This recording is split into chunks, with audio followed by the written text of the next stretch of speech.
Hi all, അസ്സലാമു അലൈക്കും. Welcome back to Silna's kitchen. ഇന്നത്തെ റെസിപ്പി നല്ലൊരു വെറൈറ്റി ടേസ്റ്റി ആയിട്ടുള്ള ഒരു അടിപൊളി ഈവനിങ് സ്നാക്സിന്റെ റെസിപ്പിയാണ്. ഭയങ്കര സിമ്പിൾ ആണ് ഇത് തയ്യാറാക്കാനായിട്ട്. എത്ര കഴിച്ചാലും മടുക്കയില്ല, അത്രയും ടേസ്റ്റി ആയിട്ടുള്ള ഒരു അടിപൊളി വെറൈറ്റി റെസിപ്പിയാണ്. അപ്പോൾ ഇതെങ്ങനെയാണ് തയ്യാറാക്കുന്നതെന്ന് അറിയാനായിട്ട് വീഡിയോ സ്കിപ്പ് ചെയ്യാതെ മുഴുവനായിട്ടൊന്ന് കണ്ടു നോക്കണേ. ഇനി നമുക്ക് റെസിപ്പിയിലോട്ട് കടക്കാം. അപ്പോൾ ഇതിനായിട്ട് ഞാൻ ആദ്യം തന്നെ സ്റ്റൗവിലേക്ക് ഒരു പാൻ വെച്ച് കൊടുത്തിട്ടുണ്ട്. ഫ്ലെയിം ഓൺ ആക്കിയതിന് ശേഷം ഇതിലേക്ക് ഒരു അര കപ്പ് അളവിൽ 1 കപ്പ് പഞ്ചസാര ഇട്ട് കൊടുക്കാം. ഇനി ഇതിലേക്ക് 250 ml കപ്പിന്റെ അളവിൽ 1 കപ്പ് വെള്ളം ഒഴിച്ചു കൊടുക്കാം. ഇനി ഇതിലേക്ക് നല്ലൊരു മണത്തിന് വേണ്ടിയിട്ട് ഒരു 3 ഏലക്ക തല്ലിയതും കൂടെ ഇട്ട് കൊടുക്കുന്നുണ്ട്. ഹൈ ഫ്ലെയിമിൽ തന്നെ വെച്ചിരിക്കണം.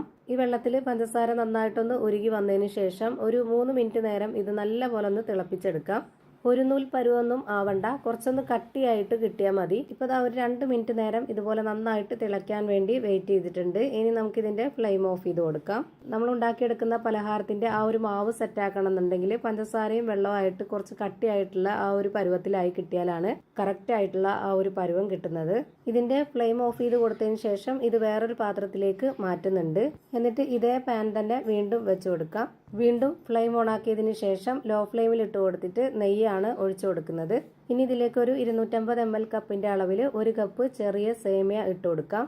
ഈ ഒരു നെയ്യിൽ നല്ലപോലെ ഇതൊന്ന് റോസ്റ്റ് ചെയ്തെടുക്കാം. ഒരു മീഡിയം ടു ലോ ഫ്ലെയിമിൽ മാറി തിരിഞ്ഞും ഇട്ട് കൊടുത്തുകൊണ്ട് കൈവിടാതെ നന്നായിട്ട് ഇളക്കി കൊടുത്തുകൊണ്ടേ ഇരിക്കാം.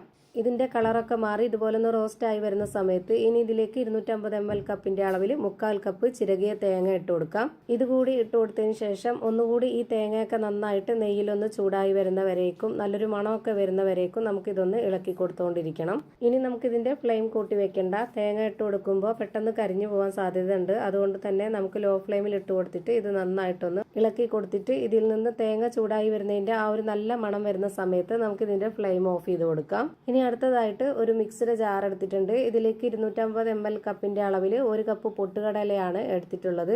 ഇത് മുഴുവനായിട്ടും ഈ ഒരു ജാറിലേക്ക് ഇട്ട് കൊടുത്തിട്ട് ഇത് നന്നായിട്ടൊന്ന് പൊടിച്ചെടുക്കാം. പൊടിച്ചെടുത്തതിന് ശേഷം ഇതൊന്ന് മാറ്റി വെച്ചേക്കണം. അടുത്തതായിട്ട് ഒരു കാര്യം കൂടി ചെയ്യാനുണ്ട്. ഇനി നേരത്തെ തയ്യാറാക്കിയ ആ ഒരു ഷുഗർ സിറപ്പിലേക്ക് ഒരു 2 സ്പൂൺ അളവിൽ പാൽപ്പൊടിയാണ് ഇട്ട് കൊടുക്കുന്നത്. ഇതുപോലെ വലിയ സ്പൂൺ അളവിലാണ് ഇട്ട് കൊടുത്തിട്ടുള്ളത്. ഇനി ഇത് നന്നായിട്ടൊന്ന് ഇളക്കി യോജിപ്പിച്ച് കൊടുക്കാം.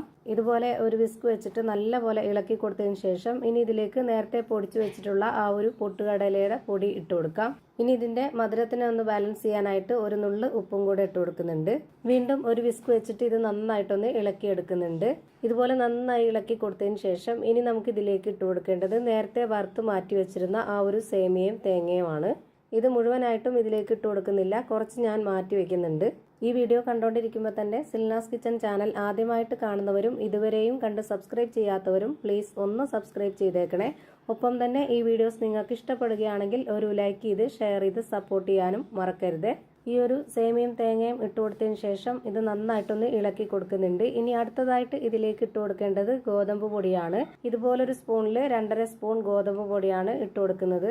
ഓരോ സ്പൂണിലും പൊടി എടുക്കുമ്പോൾ ഇതുപോലെ നിറച്ച് വേണം എടുക്കാനായിട്ട്, എന്നാലാണ് കറക്റ്റ് പരുവത്തിന് കിട്ടുന്നത്. ഗോതമ്പ് പൊടിക്ക് പകരം മൈദാമാവ് മതി എന്നുള്ളവർക്ക് അത് ഇട്ട് കൊടുക്കാം, കുഴപ്പമൊന്നുമില്ല. ഇനി ഇതിന്റെ പരുവം എങ്ങനെയാണെന്നുള്ളത് ഇതുപോലൊരു സ്പൂൺ കൊണ്ട് കോരി കാണിച്ചു തരാം. നമ്മുടെ ഈ ഒരു മാവ് ഇതുപോലെ കുറച്ച് കട്ടിയായിട്ട് വേണം റെഡിയാക്കി എടുക്കേണ്ടത്, എന്നാലാണ് നമ്മൾ ഉദ്ദേശിച്ച പരുവത്തിൽ റെഡിയാക്കി എടുക്കാൻ പറ്റുള്ളൂ.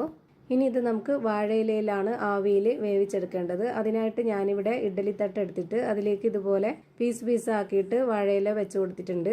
വാഴയിലയിൽ വേവിക്കുന്നതിന്റെ ആ ഒരു കറക്റ്റ് ഫ്ലേവർ കിട്ടാൻ വേണ്ടിയിട്ടാണ് ഇങ്ങനെ ചെയ്യുന്നത്. ഇനി ആ ഒരു ഫ്ലേവർ ഇഷ്ടമല്ലാത്തവർക്ക് ഏതെങ്കിലും കറി ബൗളിലോ ഈ ഇല മാറ്റിയിട്ട് സാധാരണ ഇഡ്ഡലി തട്ടിന്റെ കുഴിയിലോ അല്ലാന്നുണ്ടെങ്കിൽ ഏതെങ്കിലും സ്റ്റീൽ പാത്രത്തിലോ വേവിച്ചെടുക്കാവുന്നതാണ്. അതൊക്കെ ഓരോരുത്തരുടെ ഇഷ്ടത്തിനനുസരിച്ച് ചെയ്തിട്ടെടുക്കാം. ഞാനിപ്പോൾ ഈ ഒരു വാഴയിലയിൽ കുറച്ച് നെയ്യൊന്ന് സ്പ്രെഡ് ആക്കിയതിന് ശേഷം നേരത്തെ വറുത്ത് മാറ്റി വെച്ചിരുന്ന ആ ഒരു സേമിയയും തേങ്ങയും കൂടെ ഇട്ട് കൊടുത്തതിന് ശേഷമാണ് ഈ ഒരു മാവ് ഒഴിച്ചു കൊടുത്തിട്ടുള്ളത്. ഞാനിപ്പോൾ ഈ ഒരു മാവിന്റെ കണക്ക് നോക്കാതെ പെട്ടെന്ന് തന്നെ ആദ്യത്തെ ഈ ഒരു തട്ടിൽ കുറച്ച് ഒരുപാട് ഒഴിച്ചു കൊടുത്തിട്ടുണ്ട്. അടുത്ത തട്ടിൽ അപ്പോൾ കുറച്ച് ഒഴിച്ചു കൊടുക്കാനേ ഉള്ളായിരുന്നുള്ളൂ. അപ്പോൾ നിങ്ങൾ മാവ് എടുത്ത് ഒഴിച്ചു കൊടുക്കുമ്പോൾ കറക്റ്റ് എല്ലാത്തിലും ഒരേ പരുവത്തിൽ കിട്ടണമെന്നുണ്ടെങ്കിൽ ആദ്യം തന്നെ ആ ഒരു മാവിന്റെ കണക്കനുസരിച്ച് നോക്കിയിട്ട് എല്ലാത്തിലും ഒഴിച്ച് കറക്റ്റ് ആക്കിയാൽ മതി. ഞാനിപ്പോൾ ഇത് വേവിച്ചെടുക്കാനായിട്ട് ഇഡ്ഡലി ചെമ്പിൽ കുറച്ച് വെള്ളം വെച്ചതിന് ശേഷം നന്നായിട്ടൊന്ന് ചൂടായിട്ട് വന്നപ്പോൾ ആദ്യത്തെ തട്ട് വെച്ച് കൊടുത്തിട്ടുണ്ട്. ഇനി രണ്ടാമത്തെ തട്ടിലും കൂടെ ഈ ഒരു മാവ് ഒഴിച്ചു കൊടുത്തതിന് ശേഷം ഇതൊന്ന് അടച്ചു വെച്ച് വേവിച്ചെടുക്കാം. ഒരുപാട് സമയമൊന്നും വേണ്ട ഇത് വെന്ത് കിട്ടാനായിട്ട്. ഒരു 20 മിനിറ്റ് ആകുമ്പോഴേക്ക് നമുക്കിത് കറക്റ്റ് പരുവത്തിന് വെന്ത് കിട്ടും. ഇത് വെന്തോന്ന് അറിയാനായിട്ട് ഒരു ടൂത്ത് പിക്ക് കൊണ്ടോ അല്ലെങ്കിൽ ഒരു സ്പൂണിൻ്റെ ബാക്ക് വശം കൊണ്ടോ ഒന്ന് കുത്തി നോക്കിയാൽ മതി. അപ്പോൾ ഇതിൽ ഒട്ടിപ്പിടിക്കുന്നില്ല എന്നുണ്ടെങ്കിൽ ഇത് വെന്തോന്നാണ്. അപ്പോൾ ഇതാ ഭയങ്കര ടേസ്റ്റി ആയിട്ടുള്ള നല്ല സിമ്പിൾ ആയിട്ടുള്ള ഒരു അടിപൊളി പഞ്ഞ് പോലത്തെ ഒരു ഈവനിങ് സ്നാക്സ് ആണ് റെഡിയായി കിട്ടിയിട്ടുള്ളത്. കുട്ടികൾക്കും വലിയവർക്കൊക്കെ ഒരുപോലെ ഇഷ്ടമാവുന്ന നല്ല ടേസ്റ്റി ആയിട്ടുള്ള ഒരു പലഹാരമാണ്. ഇതിൻ്റെ അകം എങ്ങനെ ഇരിക്കുന്നതെന്ന് അറിയാനായിട്ട് ഇതൊന്ന് പൊട്ടിച്ച് കാണിച്ചു തരാം. അപ്പോൾ ഇത്രയേ ഉള്ളൂ ഇന്നത്തെ വീഡിയോ ഇഷ്ടമായാൽ ലൈക്ക് ചെയ്യാനും കമൻറ്റ് ചെയ്യാനും ഷെയർ ചെയ്യാനും മറക്കരുത്. അതുപോലെ തന്നെ ഞാനിടുന്ന പുതിയ വീഡിയോസ് നോട്ടിഫിക്കേഷനായിട്ട് കിട്ടുന്നതിന് വേണ്ടി സബ്സ്ക്രൈബ് ചെയ്ത് ബെല്ലൈക്കൺ അമർത്തി അതിൽ ഓൾ എന്ന ഓപ്ഷൻ എനേബിൾ ചെയ്ത് കൊടുക്കാനും മറക്കരുത്. പുതിയൊരു വീഡിയോയുമായി വീണ്ടും വരും. Thank you for watching.